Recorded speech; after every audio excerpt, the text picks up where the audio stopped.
All right, guys, welcome. Let me know if you can hear me properly, see me properly. There's a chat here, so feel free to use it anytime. Thank you all for coming, and let's go. All right, so here's the 3C model. This trading is all about how to buy profitable companies with little to no money down. I do know a lot of you are from the US, by the way, so and let me know where you're from. If you're from some weird place, let me know as well. I want to know where all my audience is. And guys, good on you for actually showing up because we had over 100 people sign up for this, and there's 16 of you, right? So it's very rare for people to show up nowadays. Cool, cool. Thank you. Right, very important. I'm going to be going through a lot of content today, right? I'm going to be moving fast. There's going to be a lot of stuff, so make sure you're taking notes and make sure you eliminate any distractions you have around you. I'm not going to go through the slides again, and this is not going to be recorded as well. So take notes from start to finish. I'm going to be going through a lot of stuff. It's going to reshift your perspectives on wealth, how to make money, how to buy companies, right? So pay attention and take notes. I personally prefer pen and paper. That's how you retain the most up here because what is written is retained. All right, first thing I want you to write down $10,000. Imagine if you actually paid $10,000 for this event. Obviously, people would show up, but the fact that this is free, right, doesn't discount anything that you're going to learn today. So just imagine in your own head, write this number down on your notebook so you can just imagine. You paid $10,000 for this. How much more serious would you take this, right? Wouldn't you take notes of every single thing? Wouldn't you pay attention, ask questions? You do a lot more, right? I'm going to make two big promises today, one from me, one from you guys. First thing is, I'm going to reveal my entire 3C model that's working right now. My exact framework, the exact step by step how I buy companies. From start to finish, I'm going to reveal everything. That's my promise to you. The promise I want you guys to make to me is if you guys learn something, I'm going to make a special offer and I'll invite you to go further. So if you learn something, right? Only if you learn something, I'm going to share something special with you. These are two promises of the day. First thing, something easy, something fun, and I want to make this as interactive as possible. Little pop quiz. Very easy questions. True or false, you can type this in the chat.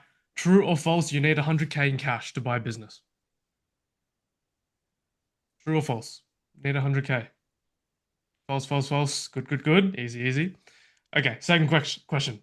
You need an MBA degree or you need to be smart to buy a business. True or false?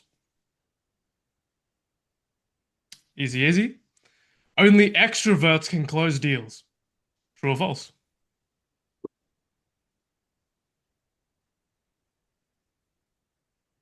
Good stuff, good stuff. And you need complex math to value companies. So we should all know the answers here. Very easy. Good. So you don't need money to buy businesses. You don't need to be smart. You don't need to be a particular personality. And you don't need any fancy maths or complicated formulas to actually value companies. Now, with these questions, I don't want you guys to answer these. I want you guys to write these down or take a picture or something. I'm going to reveal the answers throughout the presentation, and then I'm going to pop this back up at the end of the presentation. And hopefully, you guys have the answers by then. So, I'm just going to read them out while you guys write them down. Best platform to recruit partners. What are the four key financing mechanisms? What format/document do you submit an offer in? The most important thing in due diligence, and the four steps of buying a business. So you're going to learn all these things today. And when you're done writing them down or taking a picture, just let me know in the chat as well. Once I get a few, I'll move on.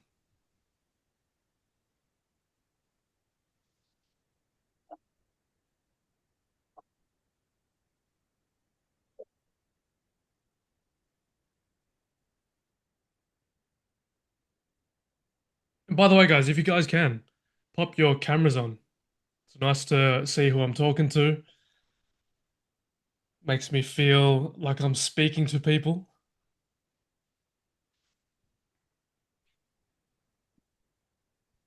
Nice to see you guys.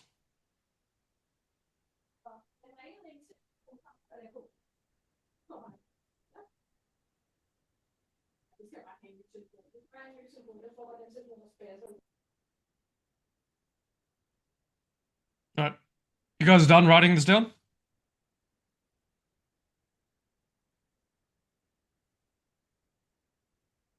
Come on, Mo. Work those fingers.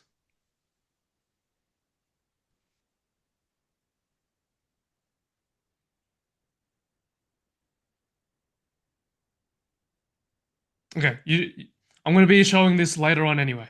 All right. Now we are done.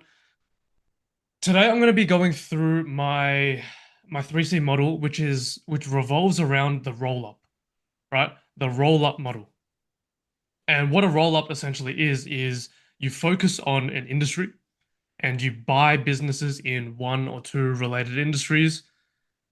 You buy multiple, right? You build a network, you build a portfolio, you integrate them, and you optimize them through technologies or infrastructure, whatever you can, right? Every industry you can do something to consolidate. Another word of roll up is consolidate, right? And ultimately, you can sell this platform for a lot of money. Now, this is the only, if not the only way that I know where you can create tens, tens, hundreds, even billions of dollars, right? Simply because of the multiple arbitrage and because when you get to the exit, right? When you buy up enough companies and you integrate enough and you consolidate enough, you get to a point where big companies, say, even people like Amazon or private equity, they will pay a premium for these businesses, right? So that's a roll up, right? You focus on a particular industry, particular sector within a region. You buy multiple businesses within that industry, and you raise the multiple from a typical 3 to 5 times to a 10 to 15 times, right? I'm not going to go through the statistics and stuff today. I like to keep things simple. If you like statistics, go Google it. ChatGPT, it's all there. I don't need to go through statistics, but in the last couple years, private equity has been paying an absolute premium for roll-ups, right? So this is what I'm going to focus on, the roll-up model, how to buy companies and stack them, stack them, stack them. But if you don't want to roll up, the same principles apply. If you're just looking to buy a single or personal portfolio, a lifestyle business, right? Maybe you just want to buy one shop here, one shop here. The same principles still apply. And guys, when you join, can you just put yourselves on mute? I'm going to mute you. So the same principles apply, whether you're doing the roll up or you're just buying a single lifestyle, personal, building your personal portfolio. If you're doing the single way, you're going to have to kind of mix and match a few of the steps, but otherwise principles remain the same. Here's a list of everything that you're going to learn today. I'm going to go through obviously my 3C model that I've mentioned. That's credibility, capital, and closing. These are this is business buying in its most fundamental and simplest way. I'm going to go through the capital stack architecture for $0 down deals. I'm going to show you how to find, contact, and recruit world-class executives, founders, and professionals to join your team for free, right? You don't have to pay these guys for them to join your team. I'm going to show you how I source deals, off-market deals, and find motivated sellers so you never have to rely on business brokers. I'm going to show you how to get the money for your deals, and I'm going to show you how to retain majority share and control of your company, right? Even though you're recruiting all these people, you're executing all these things, I'm going to show you how to retain majority control. This is the exact same system. Well, actually, it's a better system since I've done this and I've refined it over the years, right? This is the same system that I used to close my first ever deal with $0, zero experience, while I was unemployed to start and launch my healthcare company. In the first year and the first deal alone, right? I pulled 150K and I built mid six figures equity just in this one transaction, right? So this is the best mode. I'm about to show you the best mode for you to build equity and cash flow. So after today, no more excuses. If you want to buy companies, I'm going to literally show you how to source deals, find deals, structure them, fund them, and ultimately close them. So after today, you're going to walk away with the exact step-by-step play to buy companies. So in your mind, you're going to tell yourself, I'm either going to do this or I'm not, right? There's no more excuses after today. So here you are, you're going to walk away with step-by-step how to build wealth via acquisition, and I'm going to give you all the tools to get it done. First thing I want to cover off is the fact that money is easy, right? So you don't buy companies just because you want to make money. If you want to make money, you can do anything. You can do anything in this world to make money. This picture I have here, does anyone know who this guy is? Does anyone know who this guy is on the right, holding the pink pool noodles?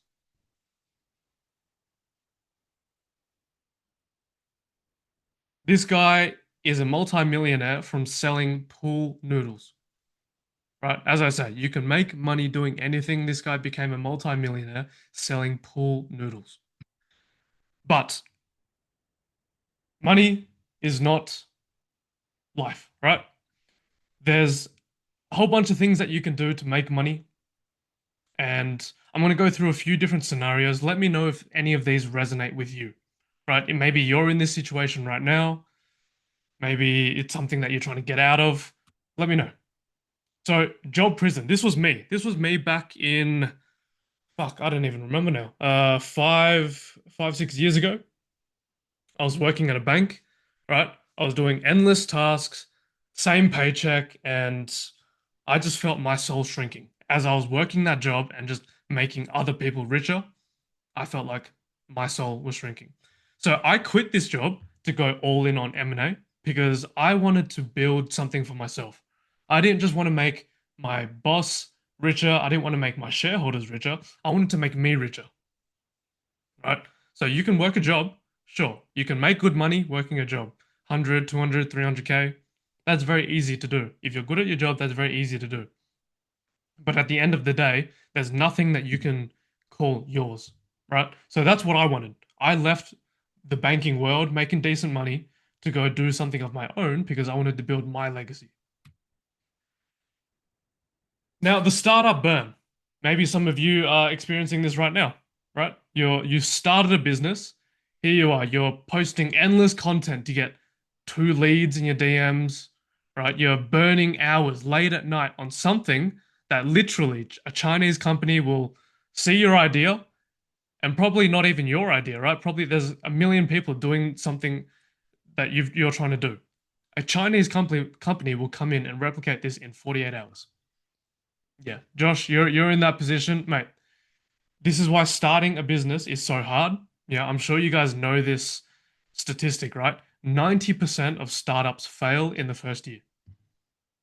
90% of businesses don't get past the first year of business because they can't get customers, they can't make money. Maybe you're in a flat business, right? You're working in the business, not on it. Maybe you're trying to grow via, organic growth. You're trying to advertise, you're trying to release new products, and it's very slow. It's actually very slow and time consuming to release new products, new services, try to get more customers. It takes a long time. And for a lot of businesses, most business owners that I know, especially speaking with um, people in my industry, people in my clients' industries, a lot of business owners are flat. They're just the same year in, year out, right? They're making the same money, they're doing the same thing, and that they might as well have gotten a job, right? They might as well have gotten a job rather than their own business because there's 10 times more responsibility and admin starting your own business. Now, already successful, as I said, money, there's more to life than money, right? I've spoken to a lot of people who have made good money doing crypto, ecom, OnlyFans, but it comes back to this point about legacy, right? what did you actually do? What did you contribute to society? Right? It's all fun and games when you're making the money, you're getting the girls, you're getting the guys, you get the watches, the jewelry, the cars, the houses. But then at the end of the day, what are you doing all this for? Right? You walk away with your millions and you're thinking, fuck, I need to build something bigger. Like I want to actually create something for this world, for people, for my community. All right. So here's the path out. I'm going to show you the path out today. Buying companies, right? You own assets that pay you. You scale by buying and building, not just building, right? Because we all know building, starting a business, working a business, it's just constantly building and it's very tiring. But if you follow this model and you roll up an industry, it's one way to make an impact and leave a legacy and a name, right? My friend, he just exited his company for $200 million. He's in radiology, right? People in healthcare know his name now. Yeah. Like he's built something and now he has a legacy that he's left behind professionally. So buying companies with my 3C model, you get cash, equity, and impact. It's not just about money. You're going to make a fuckload of money, but you're also going to build equity and you're going to build impact. As I said, legacy, money, impact. You can buy companies no money down if you know how to recruit people, find deals, structure deals, and lead. That's it. You only need to know these four things to buy companies. All right, most people overcomplicate it. This is all you need to know. And who is this ideally for? Guys, this is essentially for people, as I said, you want to build immense wealth and a name for yourselves and not just make money, right? So you're a wealth builder, you want cash flow, you want the equity, you want the impact. You're an owner, you want leverage and speed, and you're a hard worker. This is not for lazy people, right? When I first closed my deal, my first ever deal, I made up to 1,000 cold calls. Right? You actually have to put in the reps, you have to work hard. So if you're looking for that 4 hour work week, I just want to work 2 hours a day, this is not the model for you. You might as well just leave this now and just forget about it. Yeah. You have to be a hard worker. You got to be willing to put in the hours. You got to sacrifice to commit to something. Because if you want to go big, you've got to put in the big effort. All right, 2025 is your chance. Here's three concepts that you need to understand. Before I go into the steps of how to buy a business, you need to understand these three concepts. The first one is OPM. If you know what OPM is, if you don't know what OPM is, it's other people's money. So you need to understand that capital is abundant. There's a lot of money out there in the world, all right? But what's rare is structure. Good deal makers. Good deal makers who know how to present a deal and who understand what they need for the deal. So your job as a deal maker is to bring structured opportunity. So these graphs that I have here, on the left-hand side, the ones with the blue, these are the big four banks in Australia. This is the profit they made in billions in 2024. So 13 billion, 10 billion, 10 billion, 10 billion. So the banks have plenty of money and they're looking to give money away. They just need to give it to the right people. Same thing with the right-hand side. We've got the big four banks over in the US. Actually, international. $100 billion in profit combined. Right? So money is everywhere. You just need to know how to present to the right people to get it in your pocket. The silver tsunami. This is concept number two, silver tsunami. If you don't know what this refers to this golden economic time that we're in right now. There are most of the businesses out there are owned by boomers, right? People who are 50, 60, 70, even 80, right? And they need to sell their business. They're looking to retire, but they don't have anyone to sell their business to, right? So retiring owners means there are motivated sellers. So around the world, there are millions and millions of businesses ready to sell to the right person. You just need to get in front of them. Right? And when they're motivated, they give flexible terms and they're willing to compromise on the deal to get it done. Because if you've never been in business, there's a burden. There's a burden to owning a business, and that is called, the burden of ownership. And a lot of boomers want to get out. Their kids don't want it. Their friends don't want it. Their staff don't want it. So who are they going to sell to, right? And the third concept is the new economy. The new economy, back in the day, everything was controlled by the institutions. If you wanted to buy companies, if you wanted to do anything, it was controlled all by institutions. Now the power is in the individual, right? Because of technology, we're so enabled nowadays. We can basically do anything. It's never been easier to start a business and to contact people than it is in 2025. Never been easier. This is the only time, 2025 is the only time in the last thousands, centuries. It's never been as easy, right? We can literally call people on the phone. I'm literally talking to you guys. You guys are in different countries, and I'm speaking to you right now, right? Back in the day, you would have to actually travel to people's offices. You would actually have to fly to another country to meet people, to actually look at them in the eyeball and talk to them. And I'm not sure if anyone's old enough to know what this is, a fax machine, right?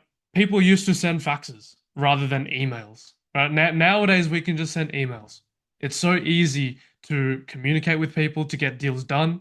Back in the day, people literally had to fax documents. Okay, so these three core concepts: OPM, Silver Tsunami, New Economy. Guys, stay to the end. I'm going to be giving you guys a special gift, but only for the people who stay to the end. It's going to be nice. You'll like it. And especially if you're going to go through with all this, it's going to help you a lot.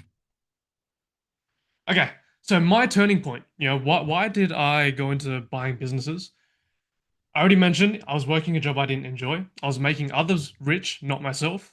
But personally, right, my parents went through a divorce, sold our family home. It was very messy, very, very messy. And this kind of triggered a thought in me. Do I want to be a normal person?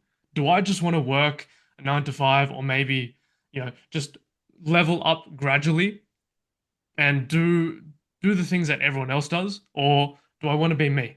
Right? I had all these big dreams. Do I just want to fucking just jump and just do it? And I said, yes, fuck yes. I don't want to be like my parents. I don't want to be like their friends. I don't want to be like the people I see around me. So I tried crypto, I tried freelancing, I tried ecom. I made money in some of these things, but nothing worth bragging about, nothing worth talking about. So that's how I turned into acquisitions.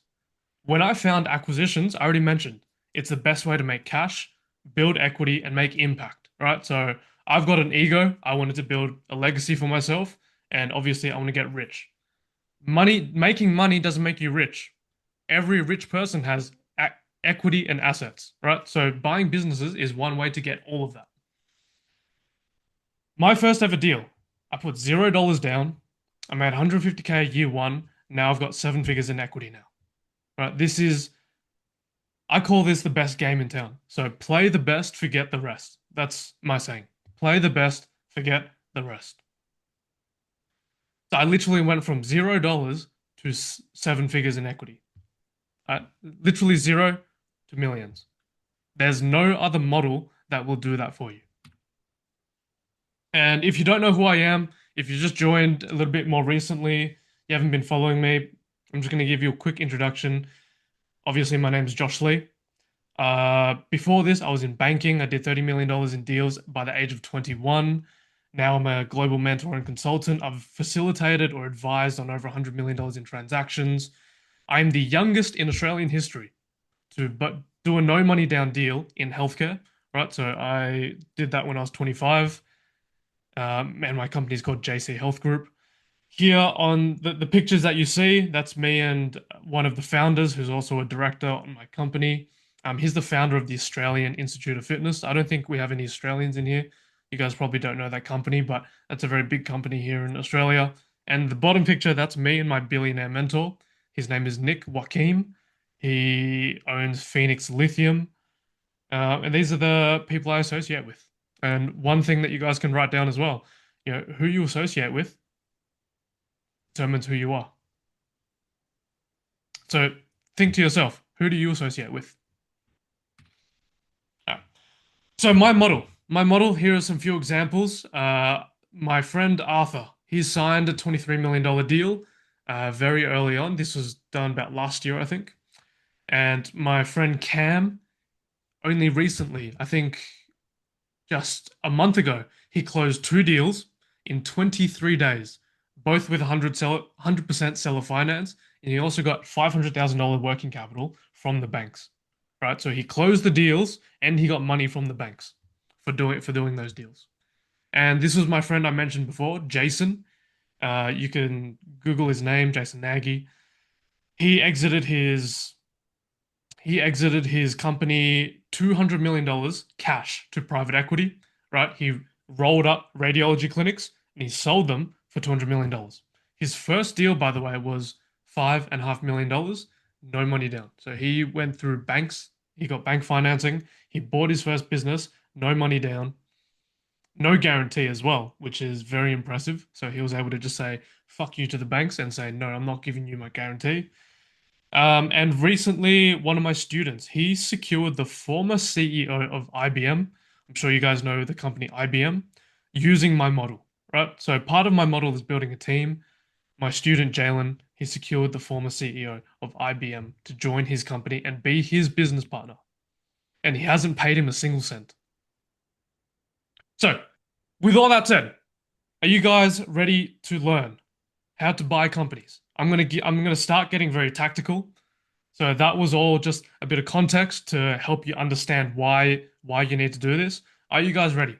You guys ready to learn how to buy companies with no money down? Good, good, good. Okay.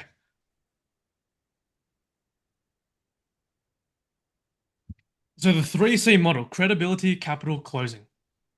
This is, as I said, my framework that I've developed over the years. It's the simplest way to buy businesses. I've broken down the whole process into these three core pillars. So when you think about what buying business is, what is it? So credibility, I refer to your skills and your reputation. This refers to who you are. Who are you? Who are you and your company? Capital is your money, your financing, your funding that's available, right? How will you fund the deals? And closing is your process. What do you actually do? Right? The actual step by step, how do you go from sourcing a deal through to closing a deal? This is my 3C model. Now you might be thinking, what biz should you buy? Go for anything that's high volume and fragmented, right? So if you're in any developed country, you look at most traditional businesses, healthcare, home services, landscaping, waste management, transport. These are a few examples. These are a few examples of what I'm doing, what my guys are doing. They're all high volume and fragmented. What does this mean? High volume means there's a lot of these businesses in the country. So if you're in the US, you guys have fucking thousands, if not hundreds of thousands of these companies to choose from, right? And fragmented just means that they're all privately owned. So they're not owned by big companies, right? Most of them are still owned by a mum and dad, right? Like a mum and dad or a private investor, just someone like a dude, not a big company. And why is this important? If you have high volume, then you have a lot of opportunities. And fragmented means you're not dealing with sophisticated investors. You're dealing with like just normal people, normal mum and dad business owners who've built something over the past 10, 20, 30 years and they're ready to sell, right? So this is what makes an industry good to roll up.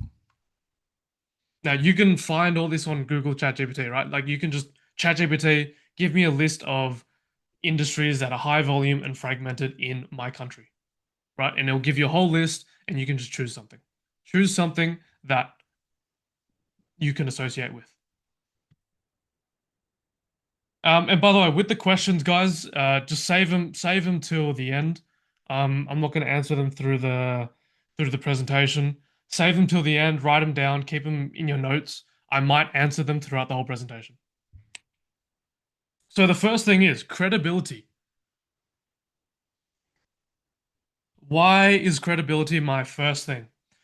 Because then it takes the onus away from you. Because you don't actually matter.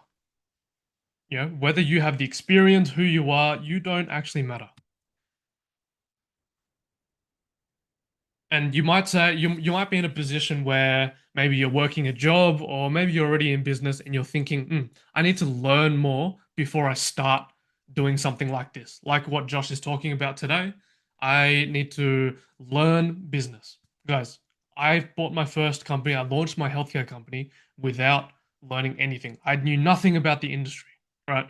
The most important thing in business is to take action and to do it quickly. These are the most important things. So don't worry about studying so much because it's not the best experience that you're ever going to get is real life practical experience. And why is it that you don't matter?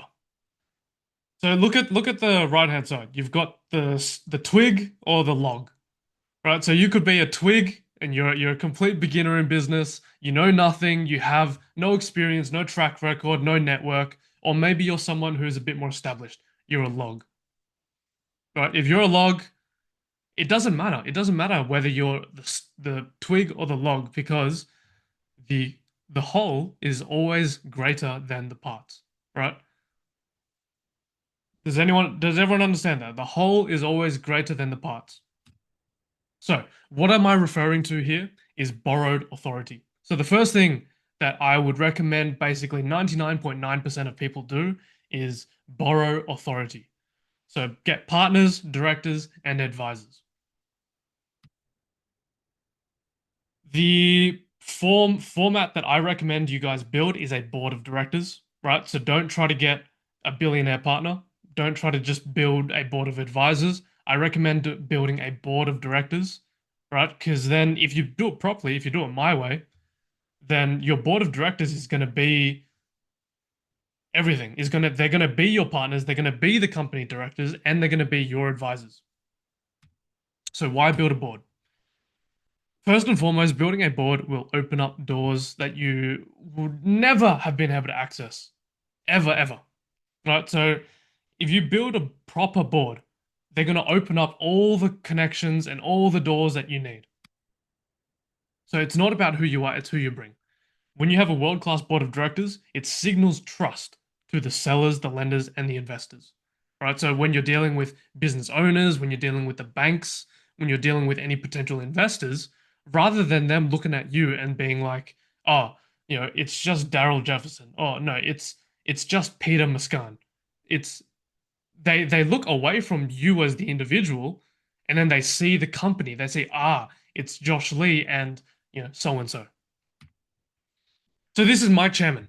My chairman on the right hand side, this gentleman who's laughing with the Queen of England, rest her soul. So he was the former ambassador to the Queen of England. He was advisor of a long-standing Australian Prime Minister, and he's chaired one of the largest hedge funds in the world, and also multiple 9, 10 figure companies. So can you imagine me as an unemployed Chinese kid from Australia? If I was to go to a bank, if I was to go to a business owner, and they look at me like, who's this gook? Who's this kid? Right? Versus if they see me and they go, oh, and then I send them all the information about me and my company, and they say, oh shit, this guy's got Richard Alston on his company. Like this guy's in business with, so and so. Just think about the change in perspective, right? I'm no longer just Josh Lee. I'm now fucking big dick King Josh Lee because I've got all these guys with me, yeah? So how do you find these people? How do you find all these people? LinkedIn. LinkedIn is the easiest way. Everyone on LinkedIn is ready to do business or wants to do business. And here's a little script for you guys. You guys can take a picture or write this down. How you build your board is purely through LinkedIn. How I built my board was purely through LinkedIn. So all I did was I presented an exciting mission. And as I said, one of my students recruited the former IBM CEO with this script, with this exact script, word for word. I'm going to read it out for you. Hi, doofus. I'm the founder of, in my case, JC Health Group. We're building a leading clinical healthcare company in across Australia. Currently building a world-class board of directors. Given your background, I'd like to invite you to a position in exchange for free founders equity. Let me know if interested. Literally, send this. Sorry. Does anyone need to write this down or take pictures? You're all good. You're all good. Yeah. Literally, send this to 100, 1,000 people. You're going to get replies. You're going to interview a handful of them, and you can pick from another handful of them, right? So if you send 100, you get 20 replies, and let's say you interview six of them, and you can pick from three. So these were basically my numbers, right? So for my chairman position, I just reached out to 100 people. Only a quarter of them replied, and a quarter of them replied to my reply, and then from there, I interviewed whoever I could, got on the phone, I met them in person, and I picked the best. I picked the best out of whoever I interviewed, whoever I reached out to and interviewed, and ultimately I got to understand who they are and their fit for my company. And a lot of you are going to say, but why me? Right? You're going to be so shy. You've got such poor self-esteem that you say, why me? Why would they work with me? Why would the former ambassador to the UK work with me? So here's a snapshot of my board of directors. So I've got Richard Olson that I just talked about before. I've got a founder of a big company here in Australia that I showed before in the previous slide. And here are some other guys, industry expert, and the two Jameses, legal and finance. These are all top tier executives, right? And just remember, I was unemployed when I did all this. And just because I was in banking, I was no one special, right? I literally got a normal job at a normal bank that served no purpose in getting these people. So this is how you're going to recruit them. How I found all these people. Vision. I had a big vision, right? I presented a big vision. This is what I'm going to do. I had the energy, right? So when I met these people, when I got in front of them and I shook their hands, like they could see in my eyes. They said, "Fuck, this kid is going to go places, right? Whether we work with him or not, he's going to go places. Maybe I want to be that partner. Maybe I want to help him." Passion. Yeah, I chose an industry for one that I am passionate about. So I have a natural affinity for health and wellness and fitness. So healthcare made sense, right? So that's why I got into healthcare. So when you choose your industry, try to pick something that you're actually passionate about or you have some interest in. It makes it a lot easier for you to wake up and actually show that energy and enthusiasm. And I presented very professionally, right? So everyone I spoke to, I wore a suit. I wore a suit. I spoke very respectfully. I didn't speak like how I was speaking now. I would speak, I would use all the right terminology. Yeah. So that was me. So this is me. This is them. If someone comes to you with vision, energy, passion, and professionalism as as a world-class executive or a senior partner of something, you're gonna you're gonna think to yourself, wow, I could make some really easy money here. So depending on your understanding of the roll-up model, right? So everyone that you reach out to for your board of directors, they're gonna understand the roll-up model better than you do. So in their mind, they're thinking, so you're going to give me equity in the company. You're going to do all the work. All you need from me is expertise and network. That's all. And then you're going to sell. You're going to sell your company in, 3, 5, 10 years time and or go public. So that means their equity is going to be worth millions if you do this right.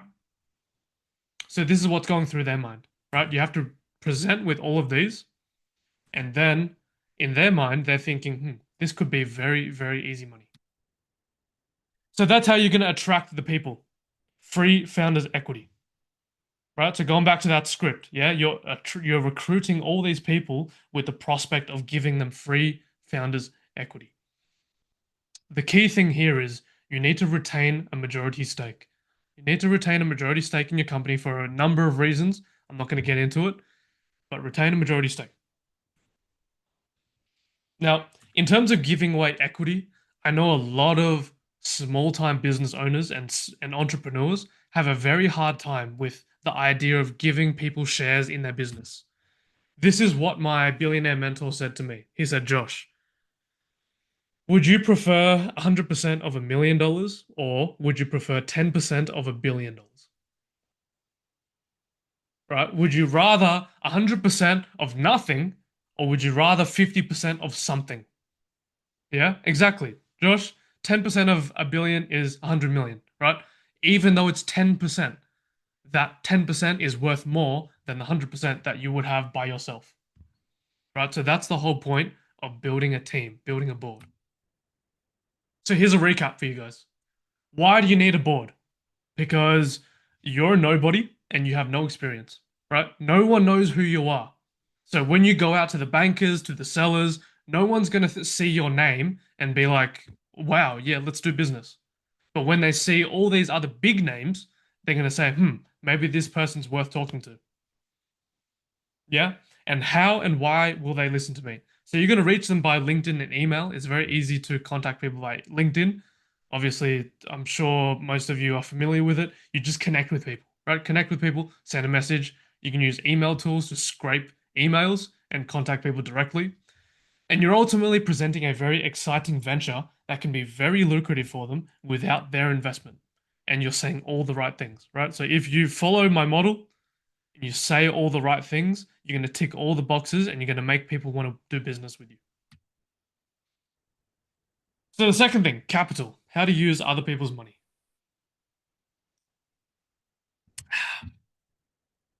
How to use other people's money. Here are the four key financing mechanisms. Write these down. Vendor finance, commercial debt, vendor rollover, and investor capital. So vendor financing, if you don't know what that is basically an IOU to the seller. You're buying a business and you're paying the seller back over time. Two, commercial debt is getting money from the banks. So whether it's an acquisition loan, working capital, whatever, money from the banks, and you're paying them back on a monthly basis with interest. And vendor rollover is when the seller or the vendor, same, seller financing, vendor financing. Vendor rollover is when the seller retains an equity stake in the business.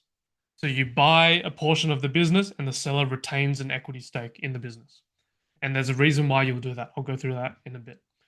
And the last is investor capital. So this investor capital would be the last resort that I would go to because typically a lot of investors will want more equity. Private, not necessarily private. Um, well, yes, private people with money. I'm not talking about private equity. I'm talking about people with money. So, for example, I was introduced to another healthcare founder through my billionaire mentor. Um, his name's Peter, very successful guy, and he wanted to invest. Oh, well, I was looking for investment. And when I pitched the idea to him, he said, I want the whole thing. So he said, I'll give you $20 million, but I want the whole thing. And I just said, no.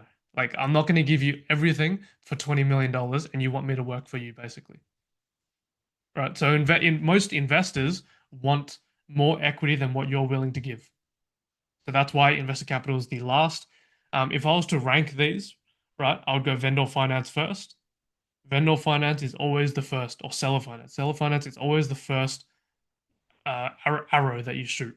And then if you can't do a deal vendor finance, the seller wants money up front, then you go commercial debt.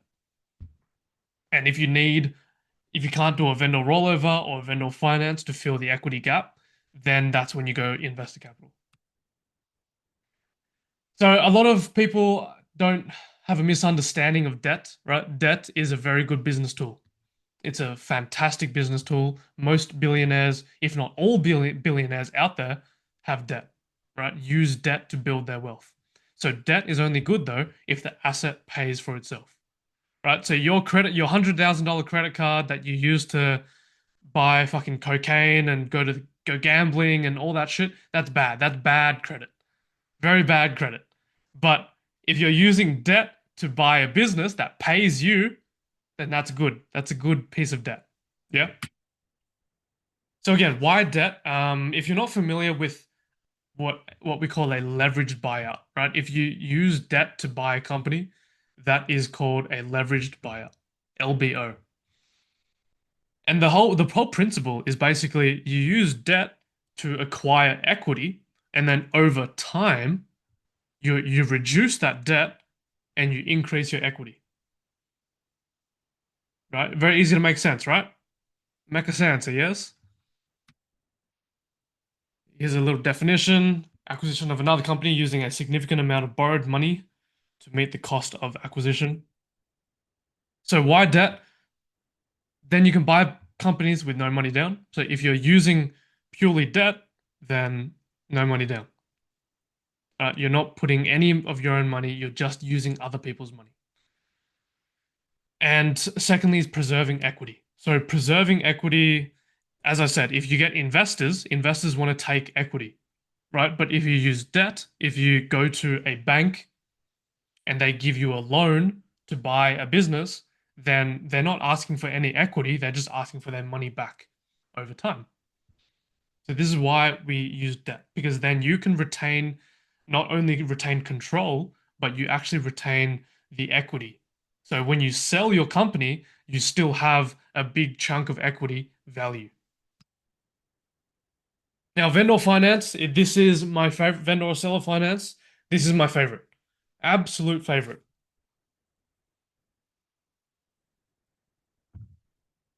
So, seller finance, there's also some other benefits to it. It's a lot quicker to do 100% seller finance deal than it is to take a deal to a bank.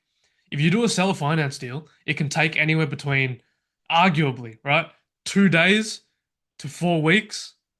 But if you take it to a bank, it's going to take you anywhere from 6 to 18 weeks to process the deal to get the credit approval.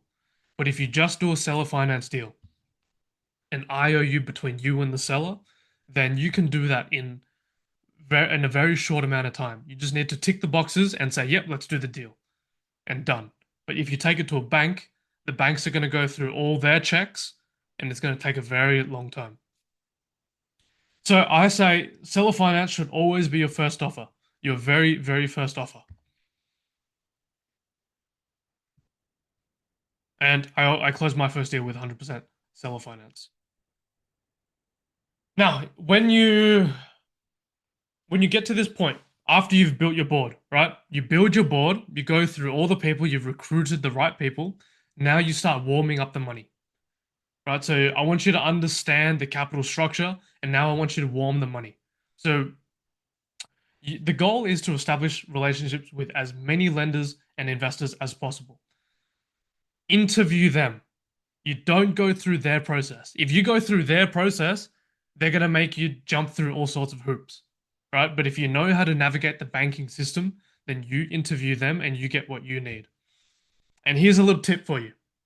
Never present a business plan or ask for money on the first meet, right? Never walk in to a meeting with a banker on the first meeting with your business plan, with a piece of paper that says, this is what I need, and never ask for money, right? If you're meeting a banker for the first time, don't ask for any money because that's what they're used to. So your aim is to establish the relationship and get criteria. Get the lending criteria. Now I'm going to paint a picture for you. This is how most people get financing, right? How most people get financing. They walk into a bank, they've got a deal on the table, and they're saying, please, how much money will you give me? How much money will you give me for this deal? Or maybe some of you have bought property before, and you walk into a bank and you say, how much money will you give for this piece of property? All right, that's how everyone gets money from the banks. And that's why people think bank financing is so hard. When you're a professional, when you're a professional, you have multiple bankers, right? You have multiple bankers and you understand what each and everyone likes to lend on, all right? You don't let them dictate what you need. You tell them what you need and you say, okay, no, I won't go with you. I'm going to go with someone else. All right? So the difference between the slob versus the pro. The slob only goes to one banker and thinks, oh, this is what I have to do. This is what I have to give. This is all I can get. The professional interviews hundreds of banks and has a network of bankers that he or she can go to get the financing, depending on the deal, depending on the structure, depending on what they need for the deal. Right? So banker flow, how do you get bankers? How do you get bankers to hook up with you? Cold call and direct bank. So cold calling is you literally call the bank lines, you request an industry banker, you get an intro meeting, you get the name, number, email, you send your executive summary. All right? Yeah, and then you have your relationship. If you're gonna go direct to banker, again, LinkedIn, Google, etc., just find people. Just find people, send a message to them, send an email to them, and again, have that meeting, send your executive summary, and get their name, number, email, get their contact so you can always contact them when you have deals. The goal with bankers is to maintain relationships, and all you need to do to maintain relationships is to consistently send them deals. They have a job to do, they want to get money out the door, and they need good people to get their money out the door too. So you need to present as that person by sending deals, right? You need to be constantly sending deals to your bankers. And remember this, there is lots of money available, but only for the right deals, structures, and people. So here's a little recap for you, the four key financing mechanisms: vendor financing, vendor rollover, commercial debt, investor capital, and your aim with lenders and investors. You want to establish relationships, as many relationships as you can. You want to interview and choose the best ones to work with, and you want to get the lending and investment parameters or criteria. Right? You want to get lending criteria. Okay. Now that we've covered off credibility and capital, now we can get into uh, a lot more tactical, a lot more step by step. Like, how do you actually buy the business? How do you find a business? How do you close a business? Here are my four closing steps: sourcing, offers and negotiation, due diligence and financing, and settlement. Literally, this simple. Very, very simple. Now, when it comes to sourcing, everyone, I get this is probably the most asked question I get. How do I find deals? Pick up the phone, send emails. As easy as that. Do not use brokers, right? Literally, pick up the phone, send emails. How do I find these people? Google, LinkedIn, lead list, email scrapers. As I said, we're in the new economy now. We're in the new economy now. We have technology that enables us to do a lot of things. Google is very easy. You can literally go, health clinics near me, or radiology near me, or landscaping near me, and you'll come up with a whole fucking list, a hundred businesses. How do you find lead lists? Google. Literally, Google lead lists for like in my case. Actually, one tool that you guys can use is Apollo. Uh, Apollo. Yeah, Apollo is a very good tool. You can literally filter out by industry. LinkedIn sales now, exactly. It's all there. It's all there. If you actually look, it's all there, right in front of you. So deal sourcing shouldn't be a problem. If you're willing to pick up the phone and you're willing to type some messages, it should not be a problem. And this is the start of your deal flow engine. You need a clear criteria and a big target list. So remember what I said. You need a volume, big volume industry and get a clear criteria of what you're looking for. Right? So now that you've got your board, right? Assume you've got your board. Now you can ask them these industry specific questions. So you want to get a clear criteria of the business that you want and combine that with aggressive outreach. Aggressive outreach. So I'm talking about lots of calls, lots of emails. And now you want to focus on off-market deals. Off-market deals, you always get better terms and you have a lot more leverage in the deal. So this is kind of the little three-step process: find, filter, offer. Find, filter, offer. So find off-market deals direct to the seller, direct to the business owner, rather than going to business brokers, because business brokers will always meddle with the deal. Develop scorecards for a quick no or yes. This is for your reference, right? When a business comes in front of you, get a scorecard, develop a scorecard, so you can just go tick, tick, tick, no, or tick, tick, yes, right? And you can make your decision very quickly off the bat. And you want to make offers fast. Now, when it comes to making offers, you want to give sellers the ultimatum. Pick, remember this, you're in a high volume, fragmented industry. You give the sellers an ultimatum, price or terms. Pick one. You can choose the price or you can choose the terms. If you choose price, I pick the terms. If you choose terms, I pick the price. And this is all you need for to make an offer. 3-year financials, profit and loss, balance sheet, tax returns, revenue breakdown. That's all you need.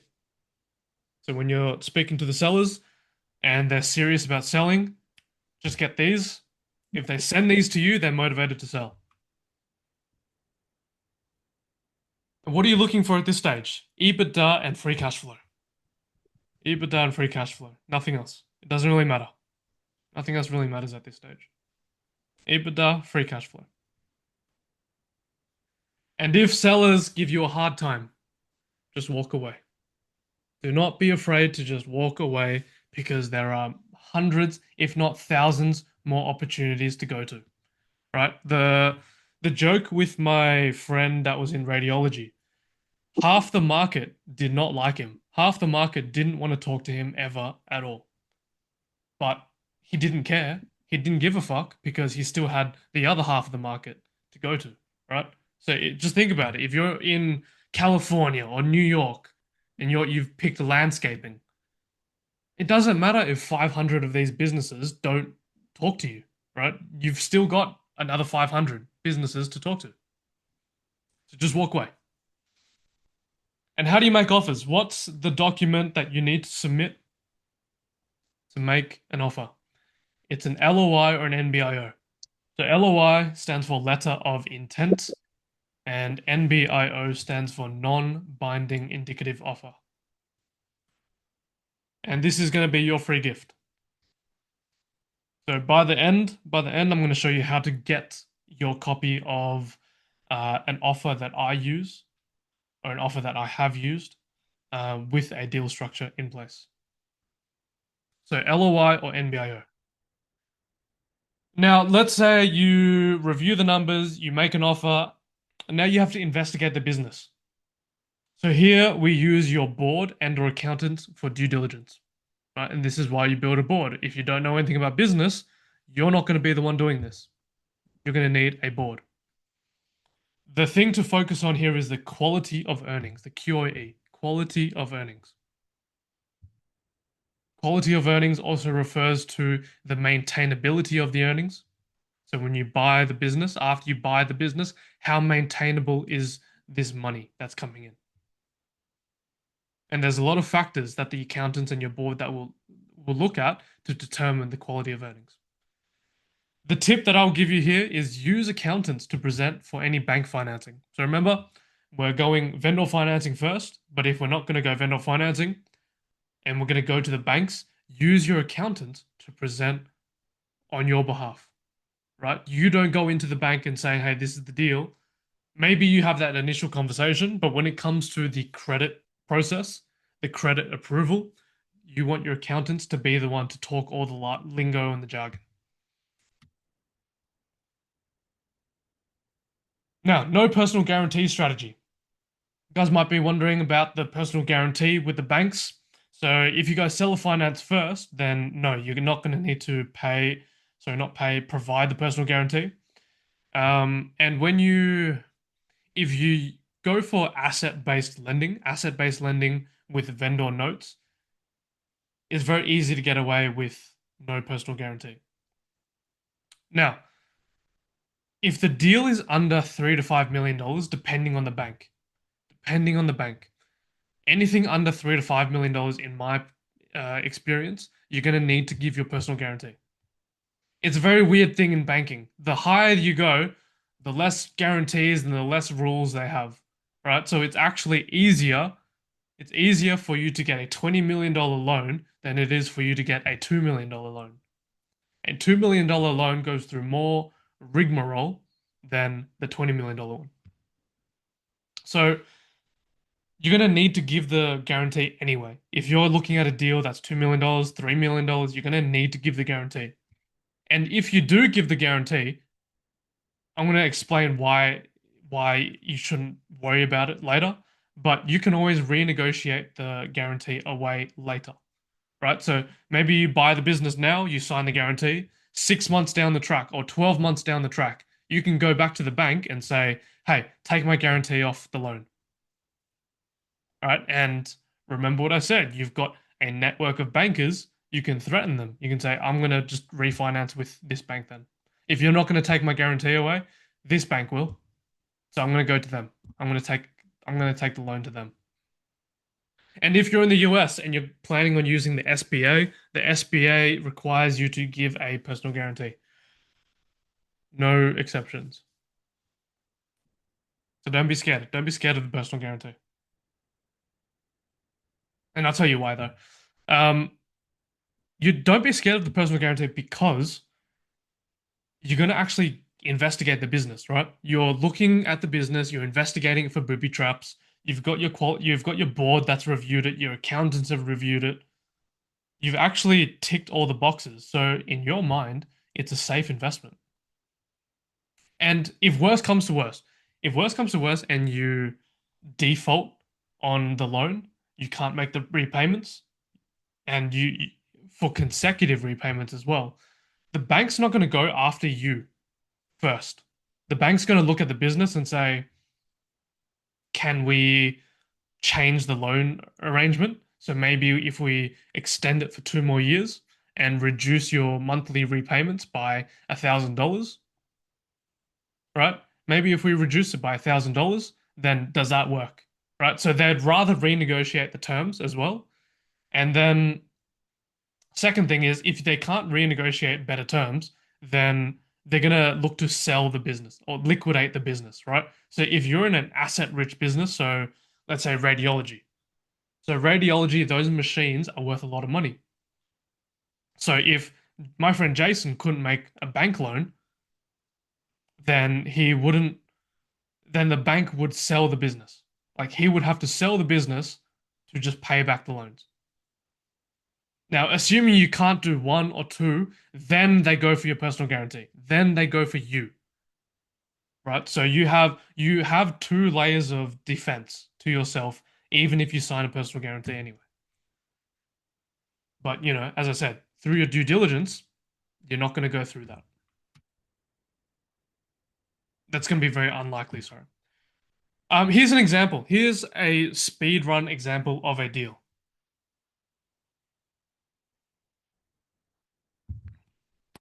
Speed run example of a deal. So let's say you're going into HVAC.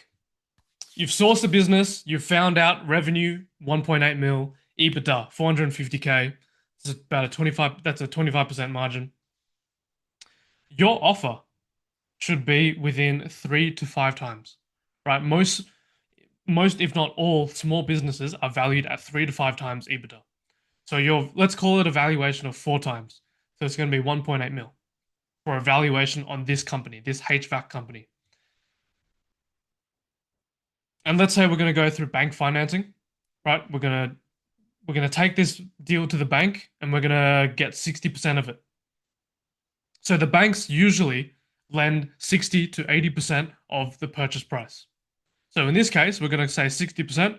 So the bank's going to give us 1.08 million. And now that leaves us with a gap of 720,000. So here's two options that you can do with the 720,000. You can vendor finance it. So you can pay the 720,000 over 36 months, and whatever's left over, you can make a balloon payment at the 37th month. And why would you have anything left over?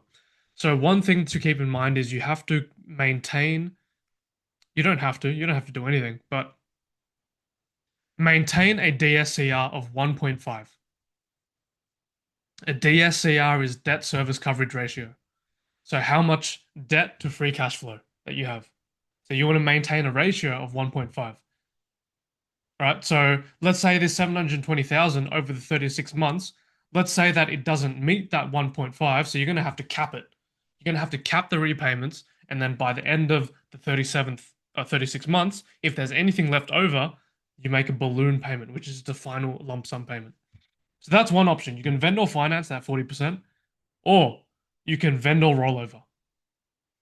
Vendor rollover, the seller retains 40% equity in the new company that you incorporate, and they can sell that 40% to you at 36 months, or they wait until the liquidation event. So when you sell your company overall, or you go public, right? So those are the kind of two options that you can go with to fill that equity gap. Now, from there, once you actually agree on these terms and the seller signs on this, now you go through due diligence, right? You review all the business factors, you prioritize, remember, QOE, quality of earnings, and then you present to the bank for approval, or your accountants present to the bank for approval, and you adjust the deal as needed, right? So you're going to go through due diligence. You're probably going to find some things about the business that don't line up with what you initially saw. You're going to need to adjust the deal as needed. And then settlement.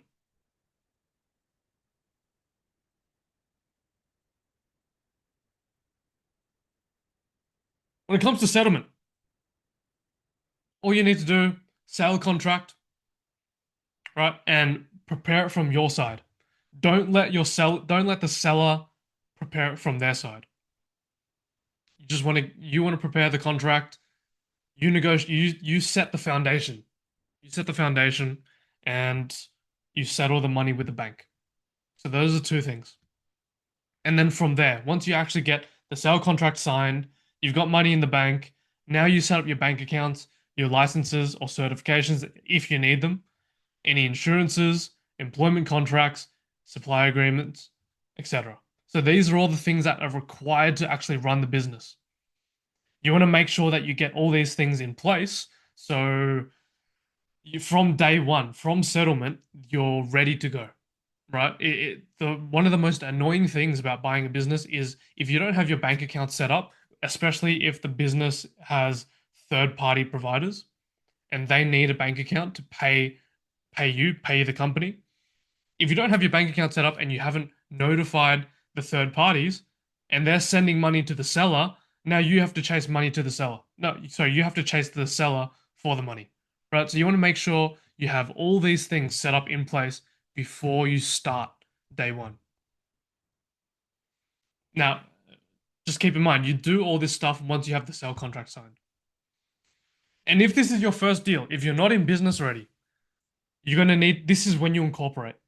Right, so maybe you're wondering when I build my board, when I give them my shares, when do I actually incorporate my company? This is when you incorporate, when you actually do a deal, when you have something to divide on, when you have something to talk about, when you have something that is making money. This is when you incorporate the company, and you just get your accountant. You get your lawyers to do this.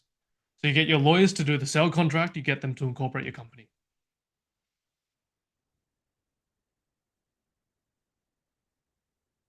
So everyone understand that live example, right? These are literally as simple as it gets.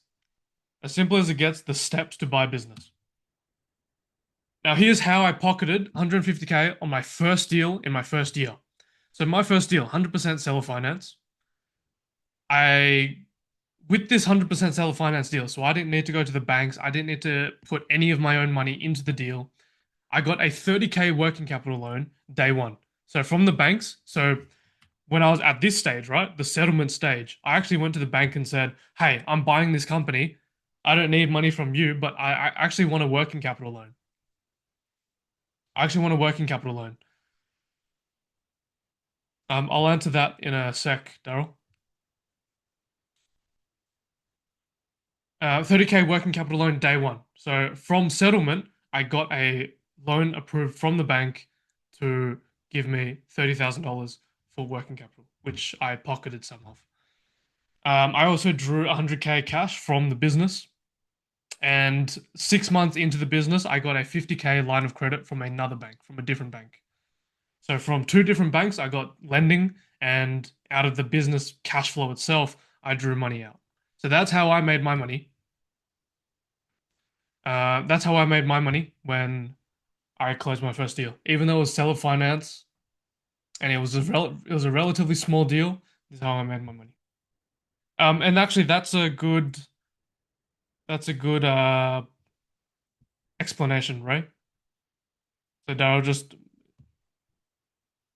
if your debt repayments are $10,000 and the business cash flow is $15,000 or more, then you have a debt service coverage ratio of 1.5 plus.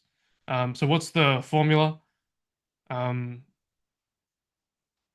free cash flow divided by free cash flow divided by yeah. Sorry, debt divided by income. Okay, so in this example, did I spend any money? Did I spend any money to do my first deal? Short answer, no. But if you break it down, the calls, okay, everyone's got a phone. I assume you're here today on something, on a computer, on something, right? You've got internet, you've got a phone, you've got emails, you've got LinkedIn. LinkedIn's free. They're all free. Attending meetings, it doesn't cost anything for me to go to a meeting or have a phone call. It didn't cost me anything to do due diligence because I had a board of directors and because my professionals, my accountants, and my lawyers were on delayed fees. So my legals, my legal contracts, my incorporation, I didn't pay anything upfront until I closed the deal. Right, so I spent nothing to do all of this stuff, everything I just described, all the steps that I just outlined, I spent no money doing. But in saying so, I spent nothing, but on day one, I walked in with cash flow, a team, systems, and a proven product slash service. So when you start a business, you don't have a proven product or systems or a team or cash flow. Right? So this is literally the hack. Cash flow, team, systems, proven product on day one. That's why you should buy businesses. And post 90-day growth. Once you buy the business, you actually have to grow the business. And these are the four kind of key areas that you would look at as the operator: efficiencies, sales, marketing, costs. And at the ultimately, ask your board. Right? This is why you build a board of directors. This is why you build a team who understand what the fuck to do.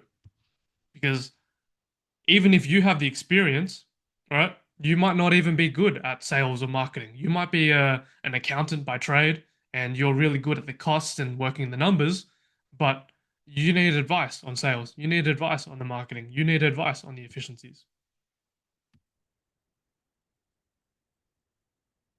So moving on now. What if I screw this up? As I said, this is why you build a board. This is why you get coaches and mentors. And this is why you follow a proven system, right? So a lot of people, most people get into business buying and they just try to do it all themselves. They just try to learn for free. They try to skip the tuition. They try to skip the learning and they just try to figure it all out. And that was me, right? That was me when I first started, and it took me 2 years to understand everything myself. And I stepped on my dick many times. I made lots of mistakes. Now, no, when people say no, the whole point of the model, some of you have alluded to, it's a numbers game. Play the numbers game. Don't be scared of the no at all levels, right? So when you're talking to the board, the professionals, the sellers, the bankers, when they say no, you just say next. You just go next. And it's also a timing game. Sometimes you're going to need to contact people three, five, even 10 times. There's a deal that I'm working on now that I contacted last year, and only now have they gotten back to me. So, enough volume and using the templates, then it's not a question of if, but when, right? It's a timing game. It's a if not now, then when, but if not when, then next. Right, choosing the right business. How do you choose the right business? As I said, go into something that's fragmented and high volume, abundance of deal opportunities. Use scorecards and due diligence to disqualify businesses. It's easy, right? So when you, as I said, ChatGPT, find the industries, you build a board, they're going to give you the advice on how to disqualify businesses and how to generate a good scorecard to review businesses. And I have failed many times. As I just said, I have stepped on my dick many, many times. So often, so many times, especially when I first started. It's just part of it, right? Even if you were to start a business, no matter what you do, say if you're learning the violin, you're learning piano, when you first learned to ride a bike, right? It was very normal to fall, right? When you first learn a sport, you're not going to be good at it, right? So you actually have to fail. You have to fail forward, right? That's the only way that you're going to learn. Now, to do this, you don't need to know anyone or come from a wealthy or business background, right?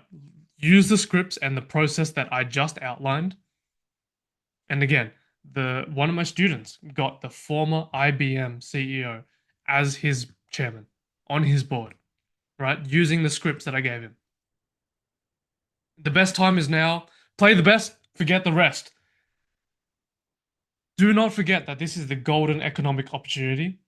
We're never going to go through this time ever, ever again. Right? The next 5 to 10 years is absolutely critical if you want to make this work. Because we've got a whole bunch of old cunts that are ready to retire, ready to sell their business, ready to give it to someone who is ready to take the reins and handle their business, take over their legacy. Right? So there's literally millions of businesses all around the world right now ready to sell. Now, when I say millions of businesses are available to buy, private equity is coming in hot, right? Private equity though is focused on the larger businesses.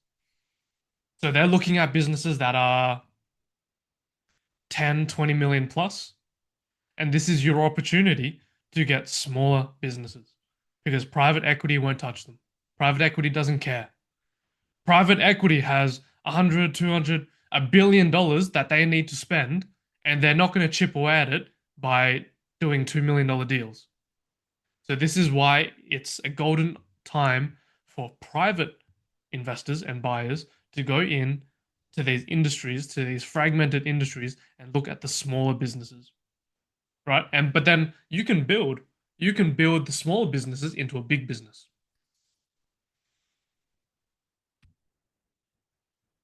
Now, where are the best places to do this? US, Canada, EU, ANZ, most of Asia, South America. Basically anywhere with a functioning free market economy. And I assume most of you are in these countries, right? So if you're not in North Korea or South Sudan, Venezuela, some shithole, then you're fine. Like if you've got millions of people in your country, then you can do this. Can I avoid giving my personal guarantee? The right deals can get done without one, but even if you do, it'll be worth it. So I just explained before, right? It's for if you can just buy a business, a $3 million business, you pay nothing out of your own pocket. All you need to do is give a signature. Wouldn't you do that? Right? All you need to do was just give your signature to make the bank happy, but you're gonna get paid. You're gonna get paid, you're gonna get paid, and then 6, 12 months later, you can just refinance the loan, or you can renegotiate later to take your guarantee off, right? So a guarantee can actually be a tool. It's not a burden, it's not a liability. If you do your due diligence correctly, a personal guarantee shouldn't scare you. Now, no money down deals for reals. These are all the tools that you can use to buy companies with no money down, right? I already mentioned the four financing mechanisms that you're going to use. Deferred legal and accounting fees, right? So you can actually get lawyers and accountants to do work for you with no money upfront, right? It's called deferred or rolled fees. You can write that down, deferred or rolled fees. So lawyers and accountants will do deferred and rolled fees for the right people, and this is why it's important to build a board. They're not going to do it for a random person, but they will do it for someone they think has, for one, the balls to ask, but also the vision of what they're doing. So how fast to your first deal?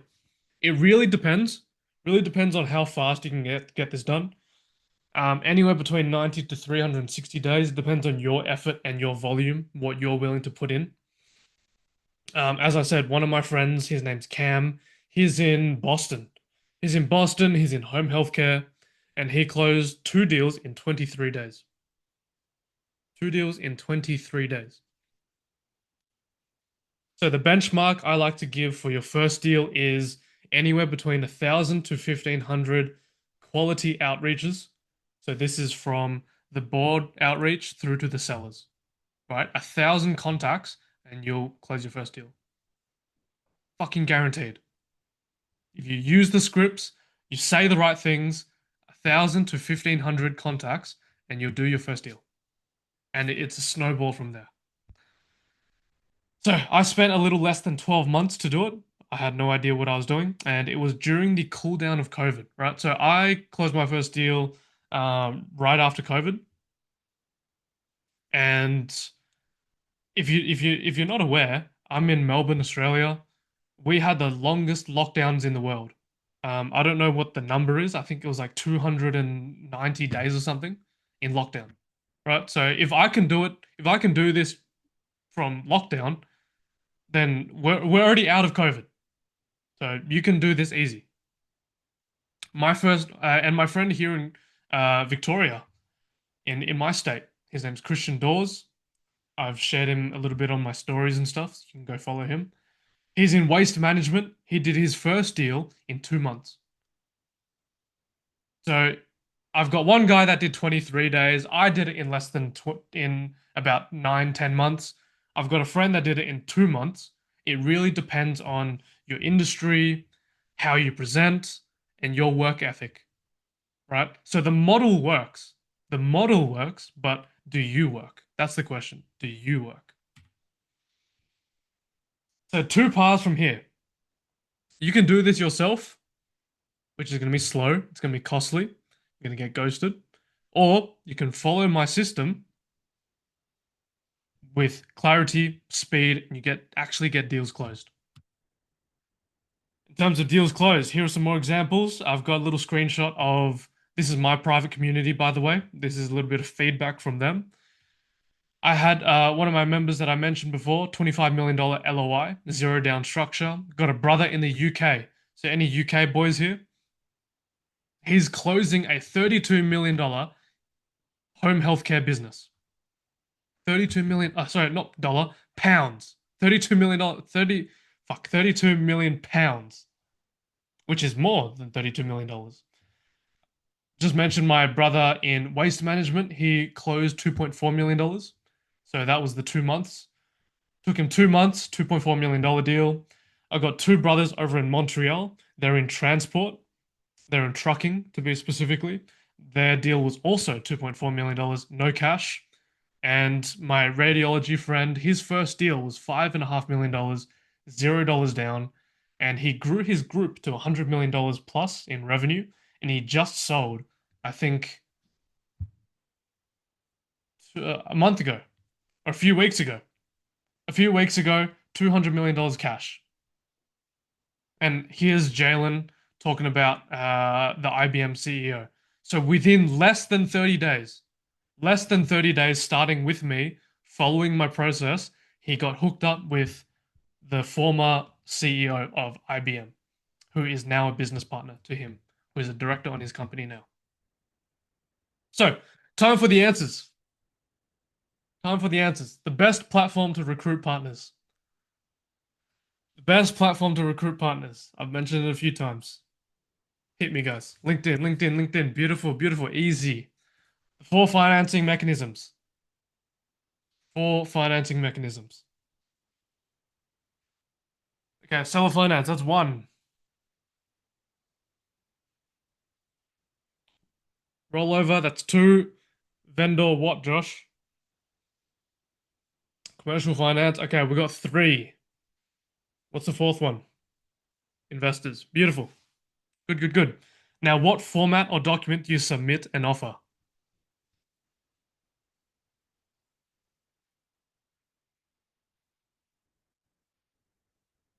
Okay, awesome.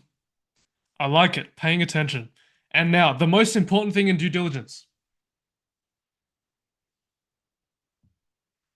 What's the one little thing? Quality of earnings. Hewitt is on fire. That's it. That's it. That's it. And the four steps of buying a business. Four steps of buying a business.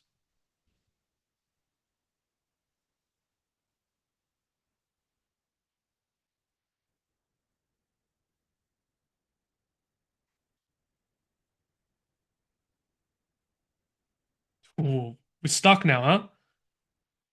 Four steps of buying a business. Source, due diligence, settlement. You're missing one.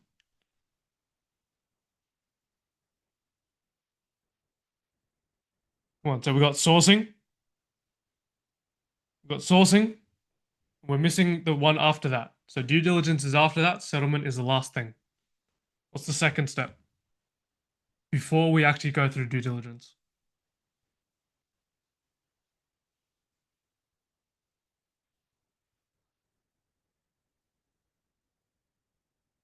Josh, offers and negotiation. That's it. Offers and negotiation. So guys, you guys got stumped there.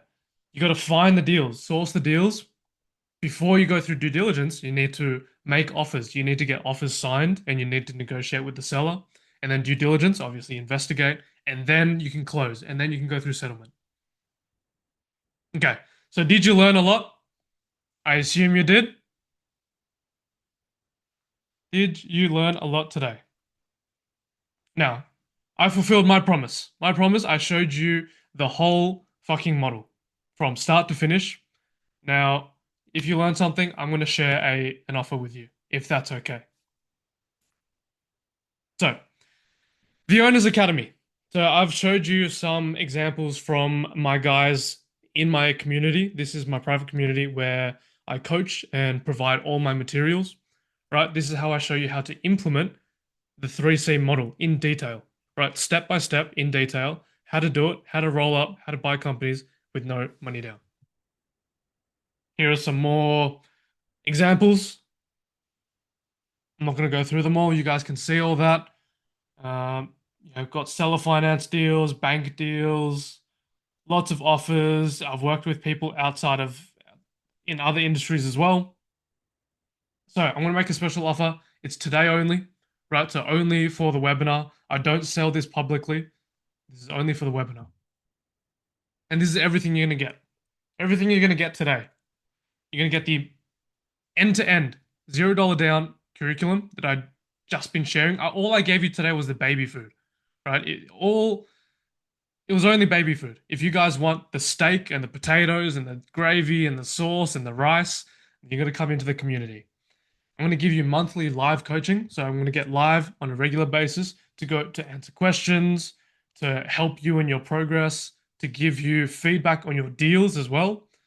And one very important thing you're going to get in the academy is the templates and legal documents. My friend got quoted $30,000 for the documents that I've given him for free. So he's a personal friend of mine. I've given to him for free, but you're going to get all this. You're going to get all this as part of my community, right?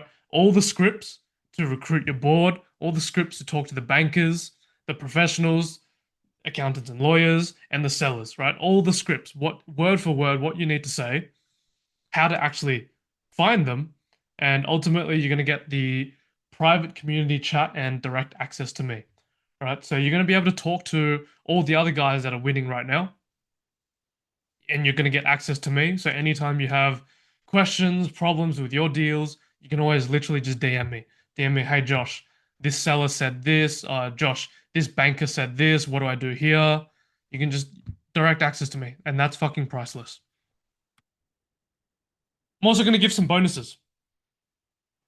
I want to thank you for your time today and give you a little bit more love. So you're going to get a 90-day war plan. So if you do go through with this, I'm going to give you a full 90-day checklist. And for the first 10 people, I'm going to give you a sprint program, right? So I'm going to put you in a group of 10 and we're going to go through step by step how to do all this. And I'm going to give you a little bit more extra coaching in live settings as well as in a group chat setting. And after this, I am going to be running a live Ask Me Anything, a live with the Owners Academy. So if you join now, you're going to get access to that webinar as well. And if you have any further questions, and I'm going to sit down for another hour to go through that. And by the way, guys, it's fucking 1:33 in the morning here in Australia. 1:33 in the morning, and I'm here dropping game, absolute game for you, teaching you for fucking free, right? So go back to the point that I just said. Imagine if this was $10,000. You paid $10,000 for this. How much more seriously would you take it? So I'm here, 1:30 in the morning, giving you absolute game.